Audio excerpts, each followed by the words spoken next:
So by 2033, the generative AI market in the Gulf of GCC is projected to blow past $4.3 billion. Yeah, it's just a staggering number. Right. And the broader AI market in the UAE is growing at this massive 43.9% compound annual rate. It's moving incredibly fast. So if you're a European CTO, a lead developer, or a business leader planning your next expansion into the Middle East, the question really isn't, should we adopt AI in Dubai anymore? No, definitely not. The real question is, are you structurally capable of moving at that speed, or are you just going to get left behind in the sand? Well, it is a brutal pace to match, especially for, established European organizations that might be used to a different rhythm. Oh, absolutely. Dubai isn't just adopting some new software. They're fundamentally re-engineering their entire economic infrastructure. Right, it's a top-down thing. Exactly. It's a structural shift driven by these huge government mandates. Yeah. Things like Smart Dubai 2.0 and the UAE AI Strategy 2031. Which means they mean business.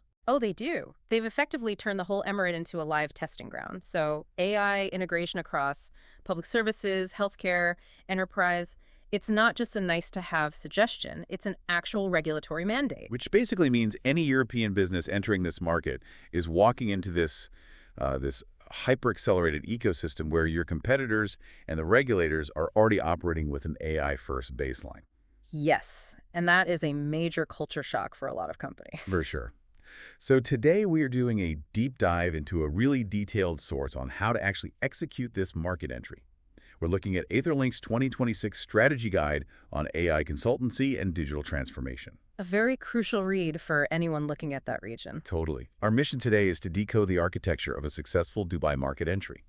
We're going to dissect the pitfalls of generic deployments and, show you how strategic consulting, specifically using frameworks like Aetherlinks Aethermine, can prevent a catastrophic launch. And honestly, a catastrophic launch is way more common than most boards want to admit. I bet. Yeah, primarily because they just misjudge the sheer operational complexity of the region. Okay, let's start right there, actually.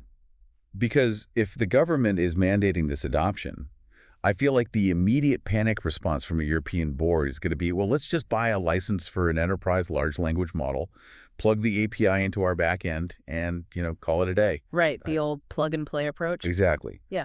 From a CTO's perspective, just spinning up an off-the-shelf system seems like the fastest route to compliance, right? Right. Why is that a guaranteed disaster in Dubai? Well, because generic plug-and-play tools just shatter when they're exposed to Dubai's data landscape. Really? How so? It's just incredibly diverse. It's multi-jurisdictional and highly fragmented. So if you take a monolithic AI model that was trained mostly on standard Western business practices... Translate well. Exactly. It cannot handle the localized operational quirks of the UAE without serious hallucinations or just outright failure. Yeah, and this is exactly why AetherLink introduces the Aethermine readiness scan. You basically cannot deploy an AI agent without first forensically mapping your enterprise. Mapping it how? Across 5 really critical dimensions: technology infrastructure, data governance, talent, culture, and strategic alignment. Okay, I really want to focus on that data governance piece for a second. Yeah. The guide highlights this logistics company operating out of Jebel Ali port. Oh, yeah, that's a perfect example. Right, because Jebel Ali is one of the busiest global transit hubs on Earth. And this company had decades of rich operational data. They wanted to deploy predictive AI, and they thought they were totally ready to go. They thought they were, yeah. So what was the actual, mechanical problem preventing them from just turning the system on? The main problem was data lineage and systemic isolation. What does that mean in practice? So their historical data was just sitting in these legacy on-premise servers, right. And those servers utilized entirely different formatting standards than their newer cloud-based port tracking systems. Oh, man. So they couldn't talk to each other? Not at all. There was no standardized metadata. They just had these massive silos of unstructured customs manifests. Sounds like a nightmare. It was. Undocumented API endpoints, zero real-time synchronization between the warehouse inventory and the actual shipping manifests. Wow. Yeah. So if you try to point a predictive AI at that kind of environment, it simply cannot discern signal from noise. I mean, feeding ungoverned data into an advanced AI is like giving a high-performance GPS a map where, half the street names have been randomly swapped around. That's a great way to put it. Right. The processor is working perfectly. It's finding the fastest mathematical route. but it's just going to confidently drive you off a kite. Exactly. Because the underlying telemetry is garbage. Right. And that captures the risk perfectly. The AI is going to output these highly confident but entirely wrong supply chain predictions. So how did they fix it? Well, the Aethermine engagement actually paused the entire AI rollout. Just hit the brakes completely. Yep. They spent months just building a centralized data fabric. They engineered automated ETL pipelines, so extract, transform, load to sanitize all that legacy data. Okay. They enforced strict schema validations, and they implemented role-based access controls right at the database level. So they basically built the plumbing before trying to turn on the faucet. Exactly right. But wait, exactly what was the net result of that delay? Because I feel like a European board might really push back on a consulting firm halting deployment just to clean up databases. Sure, they might, but the net result was that they actually accelerated their overall AI roadmap by 6 months. Wait, really? By pausing it, they sped it up? Yes, because by establishing a single source of truth, when they finally did deploy the predictive models, the training time was completely slashed. Oh, that makes sense. And the inference accuracy was immediately viable, so the actual implementation risk dropped to near zero. Okay, so the readiness scan basically prevents the initial collapse. But let's look at what happens when the foundation is actually solid. Okay. Because the guide breaks down this fascinating case study in the hospitality sector. There was a mid-size Dubai hotel chain with 8 different properties, I think. Yes, 8 properties. Right. And before the transformation, they were manually forecasting revenue, they were fighting rising labor costs, and their guest response times were just tanking. And, in Dubai's ultra-competitive tourism market, slow response times will just destroy your brand equity overnight. Oh, I'm sure. So they engaged AetherLink to completely overhaul their operational stack. They did. But wait, a 9-month window to overhaul data governance, A&D, deploy autonomous agents across 8 properties. Yeah, 9 months. For an established hotel chain with legacy tech. I mean, we're usually talking about massive, rigid property management systems. That sounds dangerously fast. How did they do that without breaking their existing booking networks? Well, they avoided breaking those legacy systems by using a decoupled architecture. Decoupled architecture. Okay, explain that. So instead of trying to rewrite the core property management system, they just built an API-driven middleware layer. Oh, okay. This allowed them to deploy Etherbot, which is Aetherlink's suite of AI agents right on top of the existing infrastructure. Nice. They started with multilingual conversational agents. So these bots were processing native Arabic and English inquiries simultaneously. Wow, at the same time? Yeah, running 24/7 and completely without taxing the legacy servers. Okay, so that handles the customer-facing side. But the guide heavily emphasizes the deployment of agentic AI for their back-office operations. Yes, that was the game changer. And we really need to define agentic AI clearly here, because that term is being thrown around boardrooms constantly right now. Oh, absolutely. Unlike standard generative LLMs that just, return a static output for a prompt. Right, you ask a question, it gives an answer. Exactly. But agentic frameworks operate in continuous loops. They actually use reasoning engines to break a complex goal down into subtasks. Yes, they do. They call external APIs, verify their own work, and even correct errors before a human ever sees it. And that is the crucial distinction. I mean, a standard LLM drafts an email for you. An agentic AI manages an entire workflow. Right. So in this hotel chain, they deployed agentic workflows to autonomously handle things like housekeeping and maintenance routing. Okay, walk us through the actual sequence of how that works on the floor of the hotel. Like, how is an AI routing a maintenance worker? Okay, let's trace a single room turnover. Okay. A guest checks out via the mobile app. The middleware triggers an event payload to the agentic AI. Got it. Now, the AI does not just send a ping to a human manager. Instead, it queries the property management API to confirm the checkout. Then, it cross-references the incoming guest list to identify if, say, the next occupant is a VIP who needs a faster turnaround. Oh, wow. Yeah. Then it checks the real-time location and workload of the housekeeping staff. And finally, it dynamically issues a prioritized work order directly to a specific housekeeper's mobile device. That's wild. And it does all of this completely autonomously. So it is essentially running a real-time load balancing algorithm, but for human labor. Exactly. And concurrently, they deployed a predictive analytics agent to handle their revenue forecasting. Oh, the pricing side. Yes. It constantly scraped local event data, competitor pricing matrices, historical booking velocity, all to adjust room rates dynamically across all 8 properties. And it just pushes that back to the booking engine. Yep, directly through the middleware. Man, the ROI metrics on this 9-month deployment are just staggering. I mean, guest inquiry response times dropped by 30%. They moved from a 4-hour average down to near instantaneous resolution. Which is huge for customer satisfaction. Huge. And the dynamic pricing model drove an 8% increase in revenue per available room RevPR, which is a massive margin bump across 8 properties. And on the operational side, that automated routing system for housekeeping and maintenance led to a 20% drop in back-office labor costs. Wow. So more revenue per room, lower operational overhead, and overall guest satisfaction scores jumped by 12%.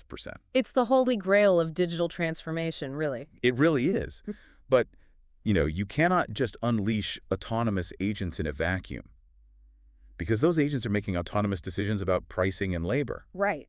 So what happens when a European CTO assumes that their standard GDPR compliance protocols are, enough to satisfy regulators in Dubai? Well, they're going to face an immediate harsh reality check. I figured. Yeah, I mean, GDPR is a rigorous framework, obviously, but the UAE operates under a dual-layered regulatory system that requires very specific localized compliance. Okay, dual-layered meaning? You have Emirate-level laws and you have federal laws. The baseline is the UAE data protection law. Right. And one of the major friction points for European companies is data residency. Meaning where the data physically lives. Exactly. You cannot just process UAE citizen data on a server in Frankfurt. Oh, wow. Okay. For many critical AI applications, you are legally required to establish localized infrastructure. You have to process and store the data within the borders of the UAE. So a European firm might physically need to deploy new server architectures or negotiate new local cloud instances just to legally run their AI models over there. Yes, exactly. But it gets deeper than just residency, doesn't it? Because the emerging UAE AI Act heavily regulates how these models actually make decisions. It does. How do you achieve regulatory explainability on a neural network, which by its very nature is basically a mathematical black box? It's a huge challenge, and this is actually where EtherDV, which is the development arm of AetherLink, focuses heavily on MLOps and compliance engineering. Right. Because regulators will absolutely not accept the algorithm decided as a valid answer if a customer is denied a service or, dynamically priced out of a room. Right. The computer said no doesn't fly. Not at all. So for CTOs, this means you must engineer deterministic audit trails right into your AI architecture. Deterministic audit trails. Okay. How do you do that? You have to utilize techniques like SHA values. That stands for Shapley Additive Explanations. Okay. And basically, it maps out exactly which input features drove a specific output. You must log every single API call an agentic AI makes and store those reasoning traces in an immutable format. So if the dynamic pricing AI raises a room rate by $300, right, the system must generate an auditable log showing that it weighted, say, a local concert, a surge in flight bookings, and the current occupancy to reach that specific number. Exactly. Furthermore, the UAE mandates rigorous bias testing and fairness assessments before deployment. Okay. If your AI model inadvertently discriminates against someone based on the training data, the liability falls entirely on the enterprise. Ouch. And the financial penalties for failing to build this compliance into your architecture are severe. Extremely severe. Yeah, the source guide points out that fines for data breaches under the UAE data protection law can reach 2 million UAE dirhams. Yeah, that's not pocket change. Not at all. So moving fast and breaking things is a pretty catastrophic strategy when a single breach database costs you over $500,000 or euros. And the complexity scales even further depending on your specific vertical. Oh, really? Oh, yeah. Like, if a European health tech company wants to deploy a diagnostic AI agent, they don't just answer to federal law. Who else do they answer to? They have to pass the stringent standards of the Department of Health in Abu Dhabi HEAD, or the Dubai Health Authority, the DHA. Oh, local health regulators. Exactly. And these bodies require localized clinical validation studies, or, if you're a fintech firm, the Central Bank of the UAE dictates exactly how your algorithms can execute credit risk assessments. Man, we have mapped out a massive undertaking here. I mean, you need an Aethermine readiness scan just to fix your data lineage. Right. Then you need to build custom middleware, deploy agentic AI frameworks, and de-engineer code-level explainability to avoid 2 million dirham fines. It's a lot. It is a lot. So the European executives listening to us right now, they're going to need some hard numbers. Right. What's the actual timeline and the capital expenditure required to execute a transformation of this magnitude in Dubai? Well, the AetherLink guide provides some very clear historical baselines. Okay, let's hear. Phase 1 is the forensic readiness scan and strategic assessment. That generally runs between 4 to 8 weeks. Okay, 4 to 8 weeks. And financially, you're looking at an investment of about 50,000 to 150,000 AED. Got it. This is essentially the triage phase, where you uncover all those hidden data silos and legacy tech debt. Right, so a 1 to 2 month diagnostic just to ensure you don't build on a broken foundation. Exactly. So what about the actual build phase? Right, so a comprehensive transformation engineering, the data fabric, training the localized models, deploying the autonomous agents, establishing all that compliance logging. The heavy lifting. The heavy lifting, that spans 6 to 18 months. And the capital expenditure for that phase typically ranges from 200,000 AED to well over 2 million AED. And obviously that scales with the complexity of the organization's legacy infrastructure. That is a highly aggressive deployment schedule. Yeah. And obviously a significant upfront CapEx. It is, yeah. But the guide contextualizes this with the ROI timeline, right? Yeah. Because of the immediate impact of agentic AI-like, that 20% drop in hospitality labor costs. Yes. These transformation expenditures are historically completely offset by operational savings within 12 to 24 months. Exactly. You are essentially self-funding the innovation through massive efficiency gains. That's incredible. Okay, so looking at the totality of this guide, from the 44% market growth all the way down to the mechanics of API middleware and SHAT values for regulators. Yeah. Let's distill this into the most critical intelligence for our listeners. Okay. If a European technical leader is drafting their Dubai roadmap this week, what must be at the very top of their strategy document? I'll go first. Go for it. For me, the absolute non-negotiable takeaway is that change management supersedes technology. Interesting. Right. Writing the Python scripts, configuring the LLM, spinning up the cloud instances, that is merely the mechanics. The success or failure of a 2 million dirham AI transformation hinges entirely on organizational alignment. I see that. Like, if you deploy an autonomous workflow agent to handle logistics routing, but your warehouse managers do not trust the outputs because they weren't trained on the AI's reasoning capabilities. They'll just ignore it. Exactly. They will just revert to their manual spreadsheets. Yeah. You cannot just purchase AetherBot. You have to partner with a consultancy that will rewire your corporate culture to operate alongside non-human agents. Yeah, I agree that human alignment is critical. But from a purely architectural standpoint, my number one takeaway is that data governance is your paramount bottleneck. The foundation. Exactly. You simply cannot bypass the unglamorous work of data engineering. Before you even look at an AI model, you must have clean, structured, and strictly governed data. You have to do the plumbing. You have to do the plumbing. Given the UAE's fierce regulatory environment and those very specific demands for data residency and explainability we talked about, trying to build advanced agentic systems on top of fragmented, unauditable legacy databases will just trigger massive compliance failures. Right. Data lineage is the prerequisite to AI innovation. So fix the data, then fix the culture, then deploy the AI. Exactly. And, as you map out that deployment, there is one final critical shift detailed in the AetherLink guide that European leaders really must anticipate. Oh, okay. The UAE is not content simply licensing Western technology. Oh, right. They are aggressively pursuing sovereign AI development. Sovereign AI. Yes. The government is investing heavily in building their own open source and proprietary large language models. Like what? Models like Falcon and Jays.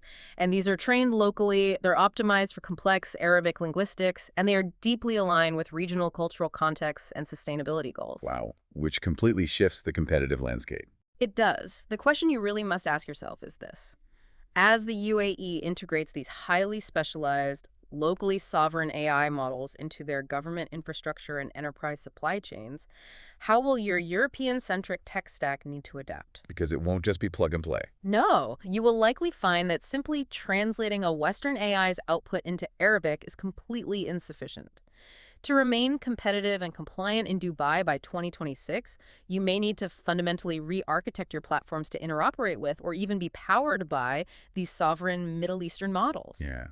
It is an incredible engineering and strategic challenge. You have to adapt to local data laws, integrate with sovereign models, and operate at a pace of growth that is frankly dizzying. It is a lot to take on. But if you build the right foundation, the market opportunity is unparalleled. Thank you for joining us on this deep dive into Aetherlink's 2026 strategy guide. For more AI insights, visit aetherlink.ai.